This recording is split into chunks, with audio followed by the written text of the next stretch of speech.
오늘은 빌레몬에 대한 감사라는 제목으로 여러분에게 설교 말씀을 드리려고 합니다. 지금 읽고 있는 이 빌레몬서는 바울 사도께서 빌레몬이라고 하는 사람에게 쓴 편지입니다. 주 내용은 빌레몬에게서 도망친 노예였던 오네시모를 다시 형제로 받고 그를 그리스도의 신실한 일꾼이 되게 하라 하는 부탁의 내용입니다. 지난주는 이런 내용 가운데 오네시모의 아름다운 변화를 살펴보았습니다. 주인에게 쓸모없던 노예로 전락한 오네시모가 어떻게 바울에 의해서 낳은 아들 혹은 신복이 되었는가 하는 것을 살폈습니다. 무엇이 그를 그렇게 변화시켰는가 하는 사실을 우리가 말씀 앞에서 생각해 보았습니다. 오네시모를 변화시킨 것은 사도 바울로부터 전해 들은 복음 때문이었습니다. 하나님께서 자기와도 같은 죄인을 사랑하셔서 그리스도 예수 안에서 그리스도의 피로 깨끗이 씻어주시고 그리스도 안에서 자신의 자녀로 삼아주신다는 사실을 바울의 복음을 통해서 깨달았습니다. 하나님의 은혜와 용서를 그리스도 안에서 경험하고 주 안에서 그는 거듭나게 된 것입니다. 그래서 육신의 구속, 노예의 신분으로서는 생각할 수 없었던 그 상황에서 영혼의 자유를 맛보게 되었고, 육신도 속박을 받으면 영혼도 속박을 받는다라는 그런 편견에서 비록 육신이 속박을 받을지라도 영혼만큼은 자유롭게 된다는 은혜의 사실을 그가 깨달은 것입니다. 그리고 그는 하나님 앞에서 쓸모 있는 인생이 되어서 하나님의 나라와 그리스도의 복음의 전진을 위해서 귀하게 쓰일 일꾼으로 변화된 것입니다.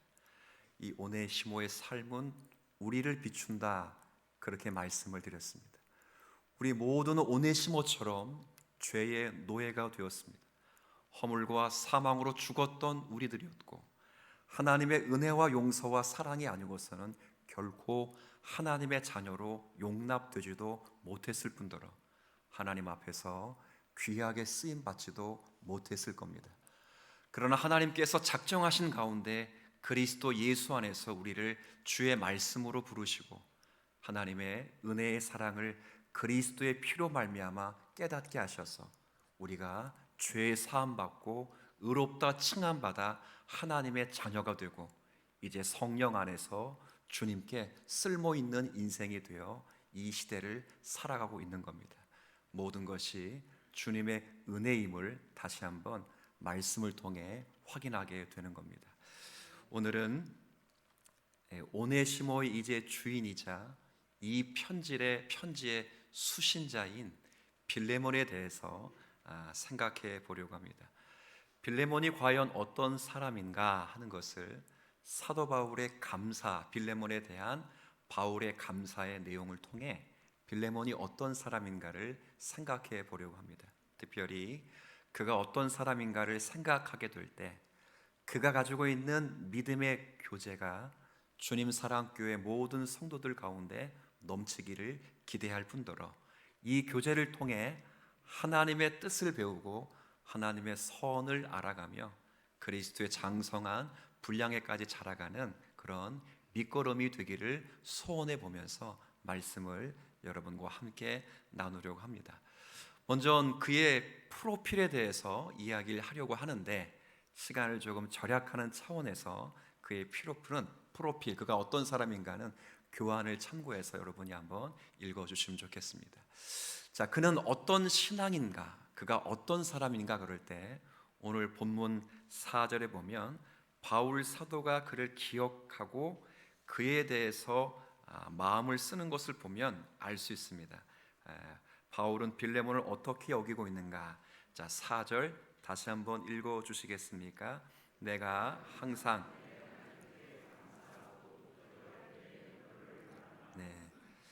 사도가 항상 감사하고 항상 기도할 때마다 그를 말한다 이렇게 되어 있습니다.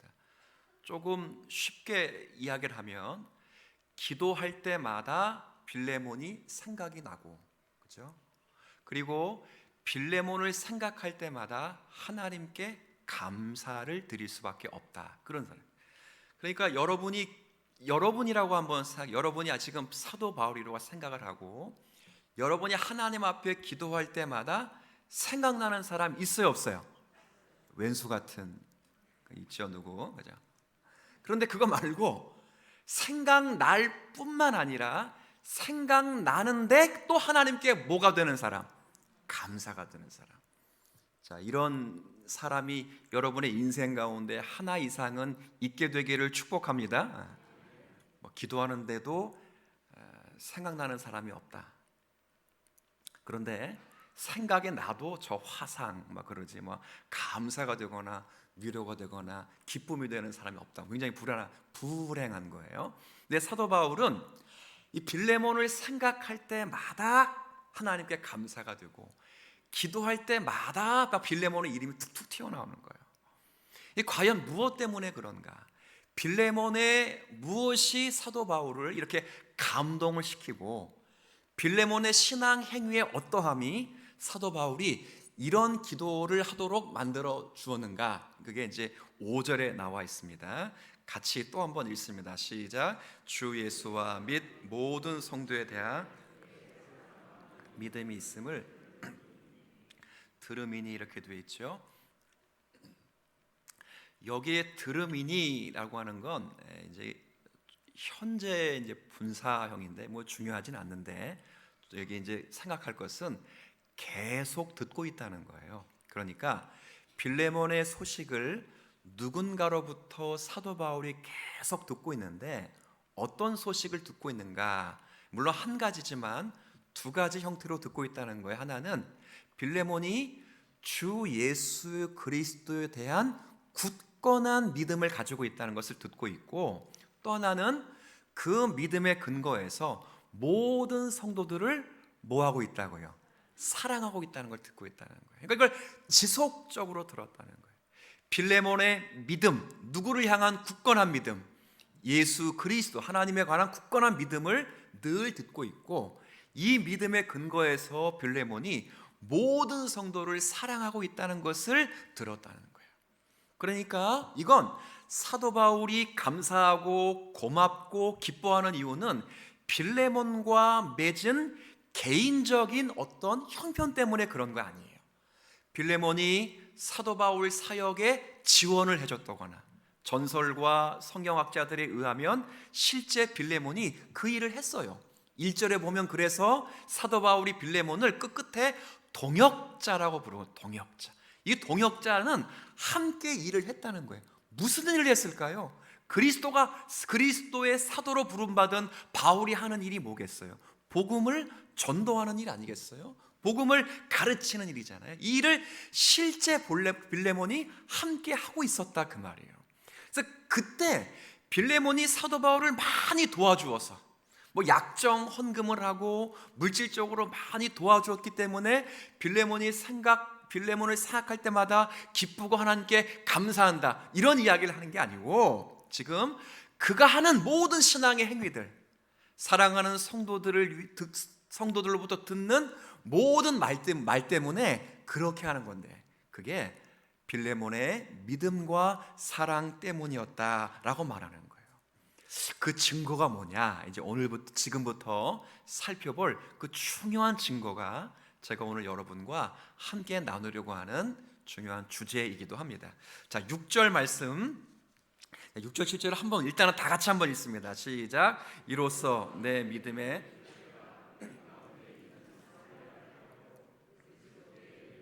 역사하느니라. 형제여, 성도들의 마음이 너로 말미암아 평안함을 얻었으니 내가 너희의 사랑으로 많은 기쁨과 위로를 받아노라. 아멘.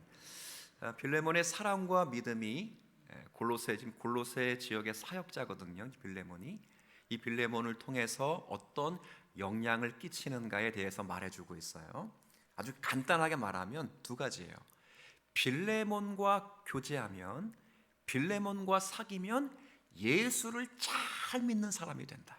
첫 번째, 7절은 빌레몬과 사귀면, 빌레몬과 교제하면 그 마음에 뭐가 생긴다?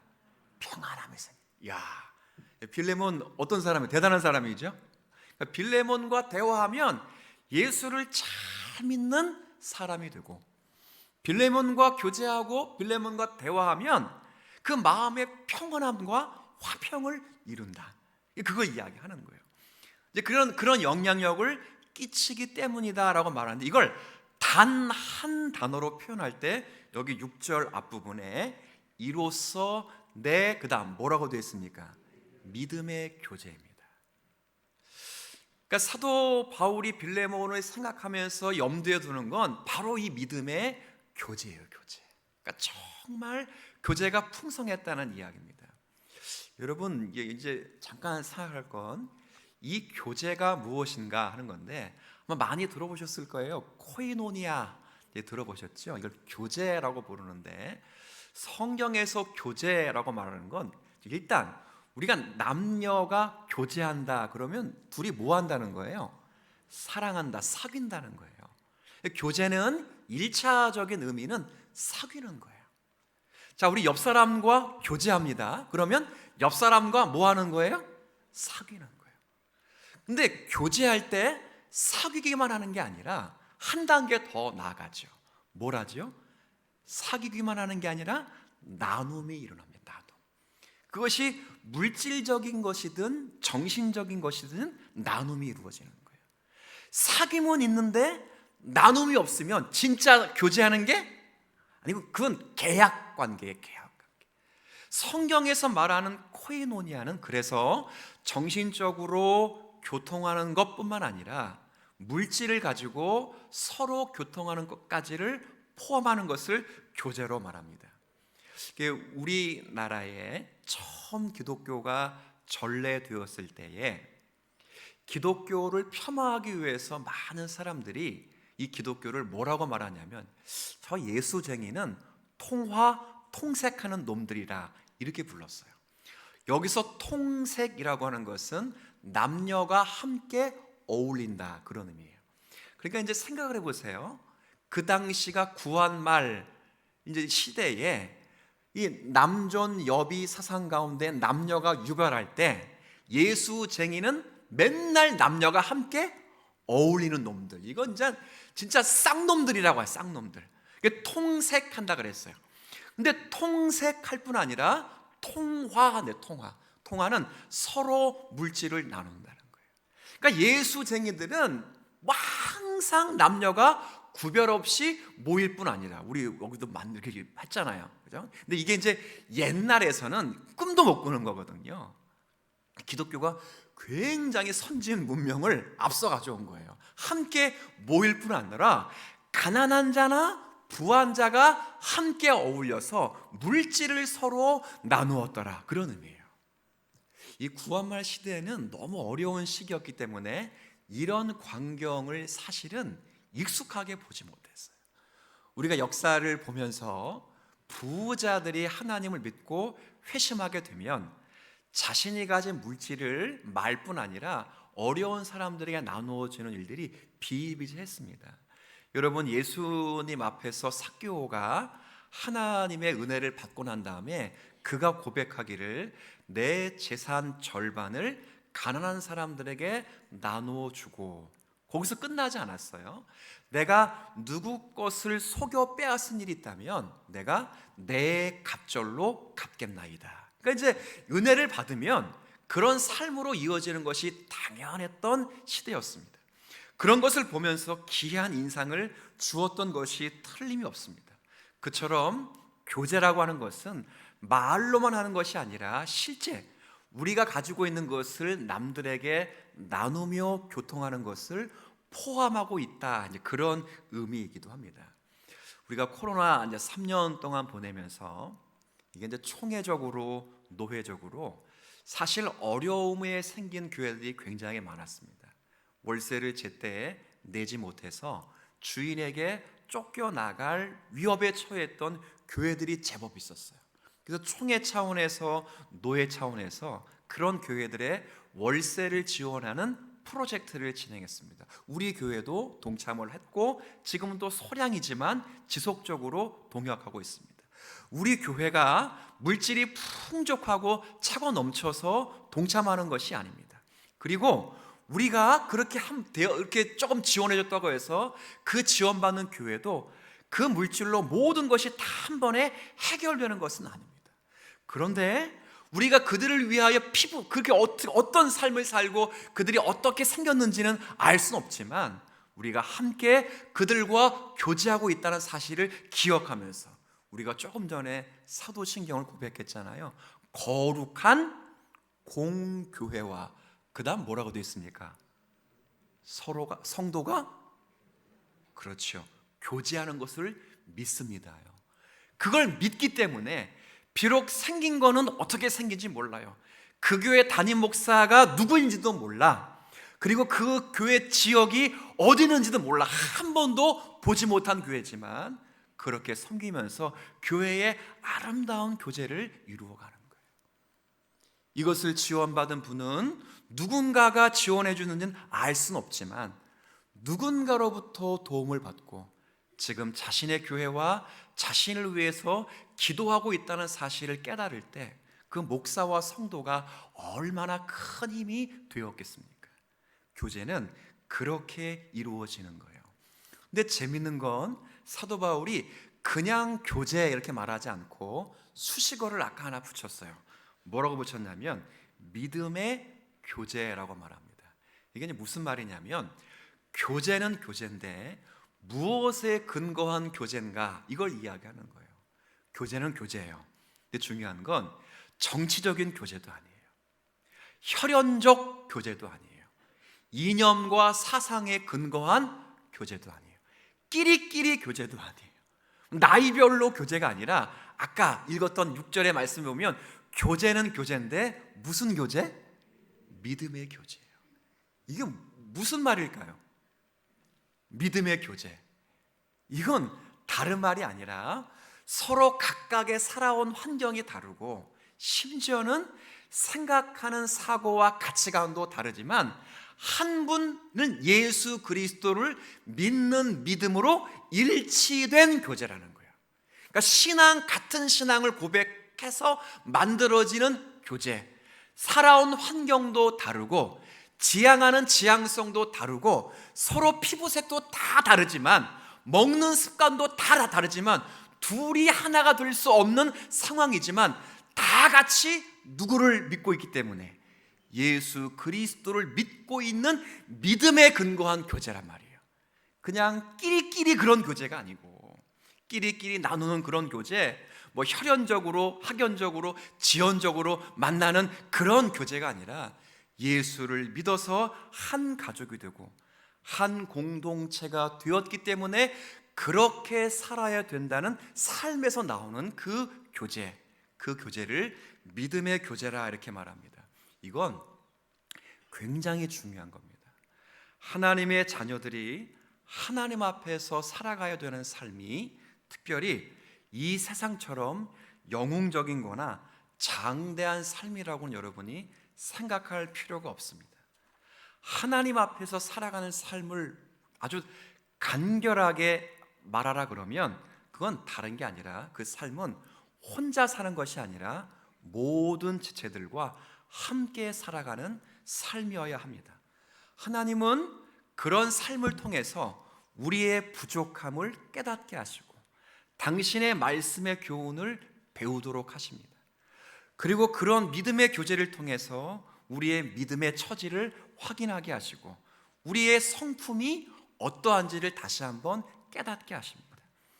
자신의 성품이 어떠한지를 잘 몰랐는데 믿음의 교제를 통해서 타인의 이타적인 삶을 살아가는 성도들의 믿음을 보면서 내 성품이 이렇게 뭐가 났구나, 하나님 앞에서 이 성품을 다듬어야 되겠다는 사실을 깨닫게 되고 내 믿음이 어느 정도에 다다랐는지 몰랐는데 함께 믿음의 교제를 나누면서 믿음이 좋은 분의 신앙을 본받으며 내 믿음이 더욱 성장해야 되겠다는 도전을 받기도 합니다. 이게 믿음의 교제가 주는 놀라운 유익입니다.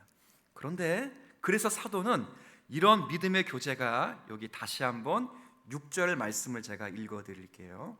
이로써 내 믿음의 교제가 우리 가운데 있는 뭘 알게 한다고요? 선을 알게 한다, 이렇게 되어 있어요. 이건 또 무슨 말씀인가? 그냥 교제가 아니라 믿음의 교제는 우리 가운데 있는 하나님의 선을 알게 한다, 이렇게 되어 있습니다. 이 말은 쉽게 설명하면 우리가 살아가면서 하나님이 정말 선하시다, 이런 사실이 실감나지 않을 때가 참 많습니다. 우리가 스스로 신앙생활하면서 스스로 생각하고 깨닫기를 하나님은 참 선하시다, 이러면 참 좋을 텐데 그러지 않을 때가 참 많습니다. 특별히 믿음이 견고하지 않을 때는 이런 일들이 많이 일어납니다.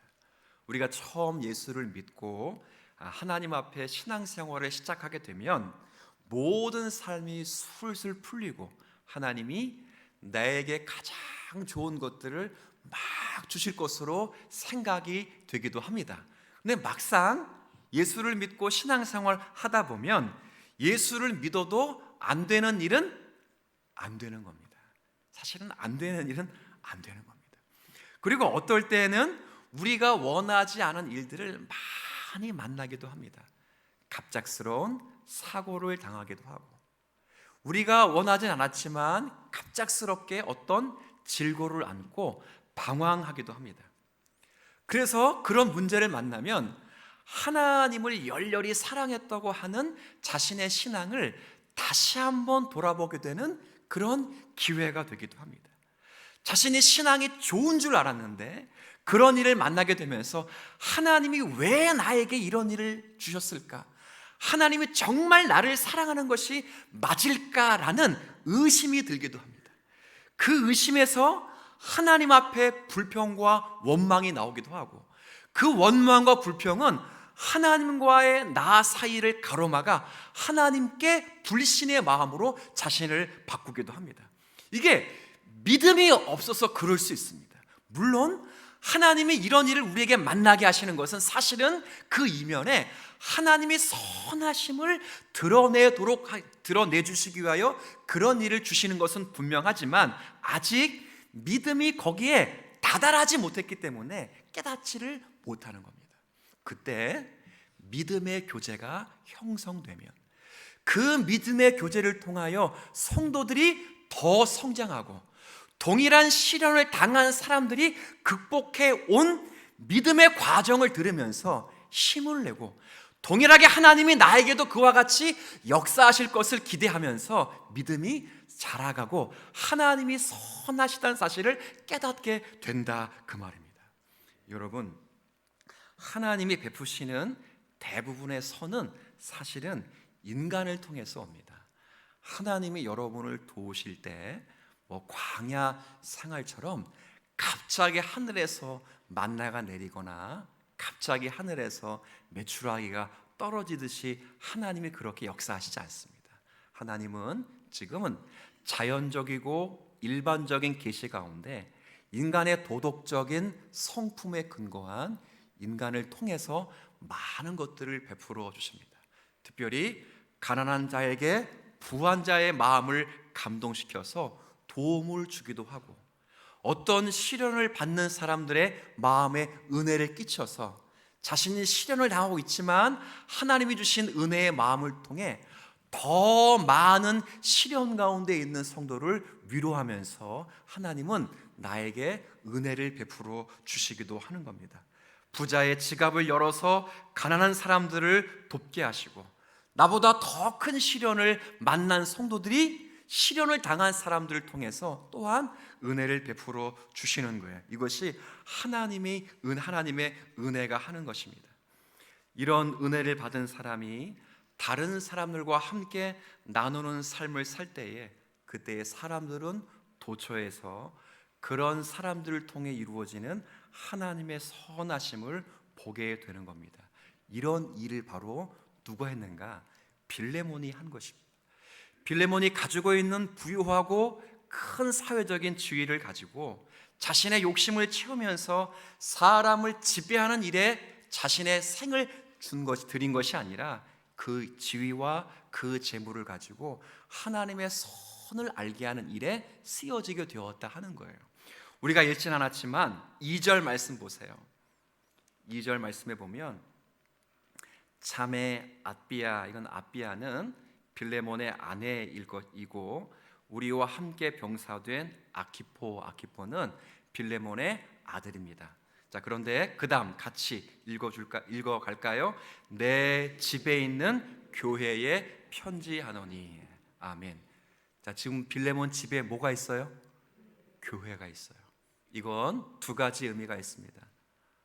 이 빌레몬이 아내와 아들의 신앙을 돈독하게 해서 그 가정이 교회로서의 역할을 감당하게 되었다, 이런 의미이기도 하고, 실제 빌레몬의 집을 골로새 지역 그리스도인들이 모일 수 있는 교회당으로 제공하고 있다, 그 말이에요. 이것이 둘 다 가능한 해석이에요. 근데 두 번째 해석으로 말하면 이때 빌레몬은 그러면 자신이 가지고 있는 많은 자신이 가지고 있는 많은 높은 지위를 전부 그리스도를 위하여 사용했었다, 그 말이에요. 이건 놀라운 특권입니다. 이건 하나님의 은혜가 한 거예요. 그리고 그의 선행을 통해서 많은 사람들이 덕을 입고 자신의 뜻을 이루어가는 하나님을 알게 되었습니다. 저는 이것이 하나님이 우리에게 남이 갖지 못한 재물을 허락하신 이유이기도 하고, 남이 갖지 못한 지식을 주신 이유이기도 하며, 남이 갖지 못한 재능을 우리에게 주신 이유이기도 합니다. 하나님께서 우리에게 재물을 주시고 하나님 우리에게 지식과 재능을 주실 때 우리는 우리를 위해서 사용할 수 있습니다. 전부 나 자신을 위해 사용할 수도 있지만 하나님이 우리의 마음을 감동시켜 주셔서 참된 교제를 알게 하시고 이 교제를 통해서 믿음과 사랑에서 나오는 하나님의 놀라운 은혜를 성도를 향하여 베풀게 할 때 거기에 하나님의 기적과 역사는 이루어지는 거예요. 그래서 오늘 본문 말씀에서 보면 우리 6절 마지막에 보면 이 교제의 놀라운 목적이 나와 있어요. 제가 6절을 다시 읽습니다. 이로써 내 믿음의 교제가 우리 가운데 있는 선을 알게 하고, 함께 읽어볼까요? 그리스도께 이르도록 역사하느니라. 아멘. 이것이 교제의 목적이에요. 믿음의 교제의 가장 첫 번째 목적은 하나님의 진실하심과 하나님의 신실하심을 깨닫게 하는 거예요. 근데 이것의 궁극적인 목적은 그것을 깨닫게 하고 그것을 알게 하여 누구에게 이르도록 한다고요?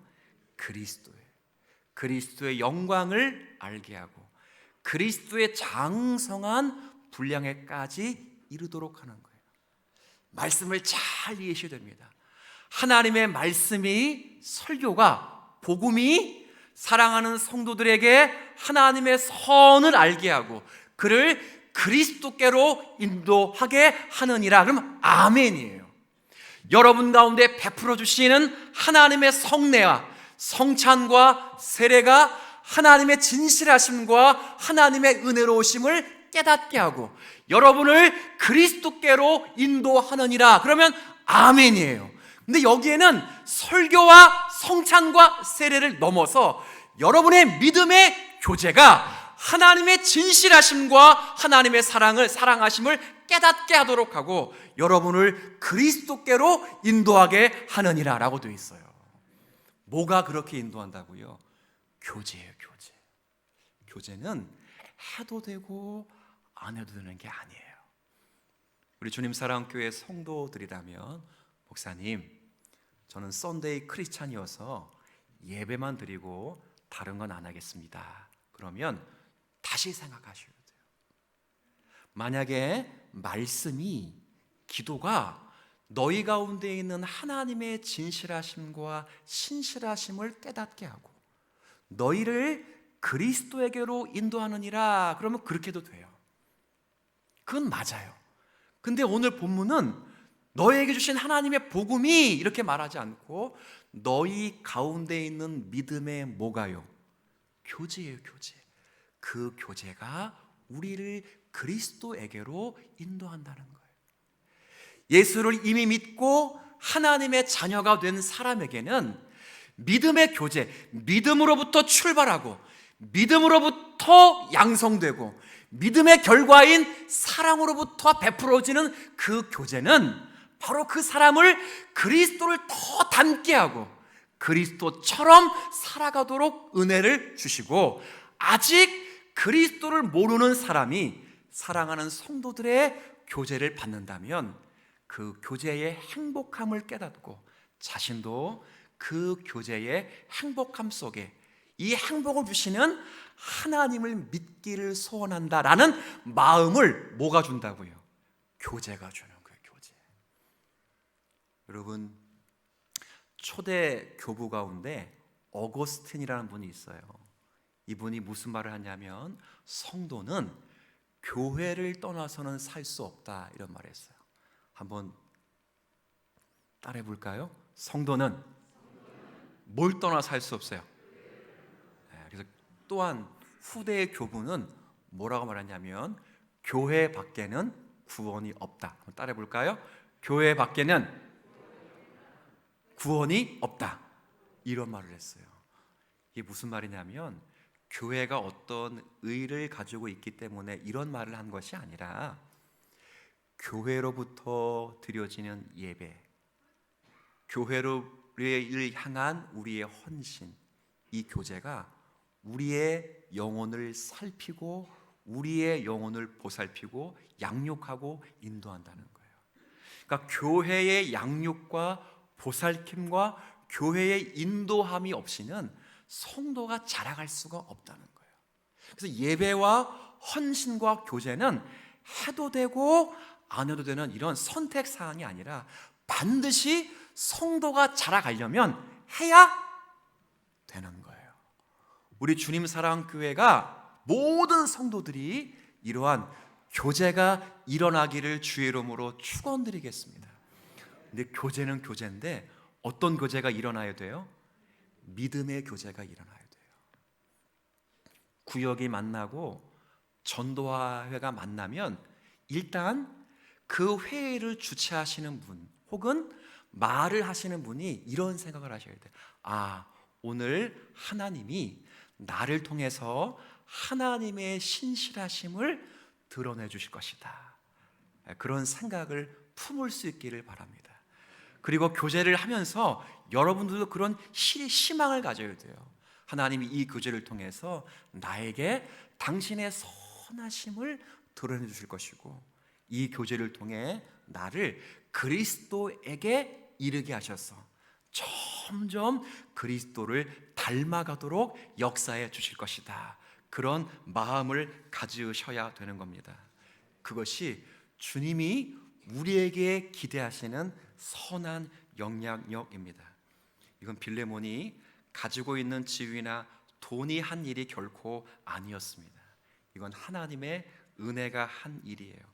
우리가 남을 위해서 아무것도 해줄 것이 없는 사람처럼 여겨지지만 사실 주님께서 우리에게 진실한 믿음을 부여해 주시고 역사하면 우리는 남을 위해 해줄 것이 많다는 것을 깨닫게 되고, 그리고 깨달을 뿐 아니라 우리가 남을 위해서 해야 될 많은 지체들이 생각나기도 하고 그를 위해서 헌신하는 마음을 주셔서 주님의 교회를 풍성하게 하는 것입니다. 이게 빌레몬이 한 일이에요. 우리 모든 성도가 다 이런 교제를 했으면 좋겠습니다. 여러분들이 누군가에게는 분명하게 위로가 되고 힘이 되었을 것이라고 생각이 듭니다. 물론 여러분이 누군가로부터 상처를 받기도 하고 누군가에게 상처를 주기도 하지만, 그러나 여러분의 교제가 누군가에게는 위로가 되고 힘이 되고 있다는 사실을 꼭 기억하셔야 돼요. 나의 따뜻한 말 한마디, 내가 진심 어린 누군가를 향한 그 기도가 그의 영혼에게 비춘 하나님의 살아계심, 하나님이 그 영혼을 얼마나 사랑하신다는 것을 깨닫게 하는 그런 수단이요 도구가 되고 있다는 사실은 여러분이 믿어 의심하지 않았으면 좋겠어요. 그래서 그 교제를 이제부터 여러분의 웃음과 여러분의 따뜻한 말 한마디, 오늘 제가 일부 예배 끝나고 올라가는데 여기 앉아 계신 한 집사님이 저를 아주 반갑게 맞아주시면서 저에게 목사님 사랑합니다 그랬어요. 제가 마음이 어땠을까요? 따라합시다. 녹았다. 감사하게 여자가 아닌 걸 내가 감사한데, 남성분이 마음이 녹았어요. 제 눈을 똑바로 쳐다보면서 목사님 사랑합니다 그러는데, 와, 그냥 말 한마디에 마음이 참, 제가 오늘 설교에 좀 힘이 없죠. 지금 컨디션이 안 좋아요 사실은. 그런데 그 말 한마디 딱 들었는데 그냥 마음이 싹 녹아지는데, 이야, 여러분 그런 거예요. 여러분의 따뜻한 말 한마디가 누군가를 살릴 수 있어요. 이런 통계도 있잖아요. 이런 꽃을 재배할 때 꽃에게 계속 보름 동안 욕을 했다는 거예요. 뒤져라 뒤져라 이 나쁜 놈의 새끼야. 근데 꽃이 금방 지더래요. 똑같은 꽃을 2개 샀어요. 한 방은 그렇게 하고, 이 꽃에게는 넌 정말 존귀한 존재야. 하나님 어떻게 너를 이렇게 만들었지? 넌 나에게 큰 빛을 주었어. 제발 오랫동안 사. 그랬더니 훨씬 향기가 짙고 오랫동안 살았대요. 자, 묻습니다. 얘네들이 인격이 있어요 없어요? 없어요. 인격이 없는데도 그렇다면 인격이 있는 대상에게 하나님의 사랑의 메시지를 전할 수 있다면 그 믿음의 교제를 통해서 교회는 풍성하게 될 줄로 믿습니다. 자, 지금부터 스마일.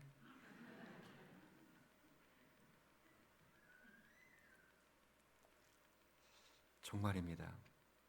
하나님은 말씀과 기도를 통해서만 여러분을 그리스도에게로 인도하지 않습니다. 우리가 너무 연약하고 부족하다는 사실을 깨닫기에 공동체 안에 거룩한 공교회를 이루도록 하시고, 그 공교회의 성도의 교통과 교제를 허락하셔서 그 교제의 삼겹줄을 붙잡고 성부와 성자와 성령이 하나 되신 같이 그렇게 우리를 자라가게 하신다는 사실을 기억하면서 여러분의 눈빛과 여러분의 따뜻한 말 한마디로, 그리고 믿음의 교제로 사랑한 지체들을 세우는 그런 주님 사랑교회 공동체가 되기를 주님의 이름으로 부탁을 드리겠습니다.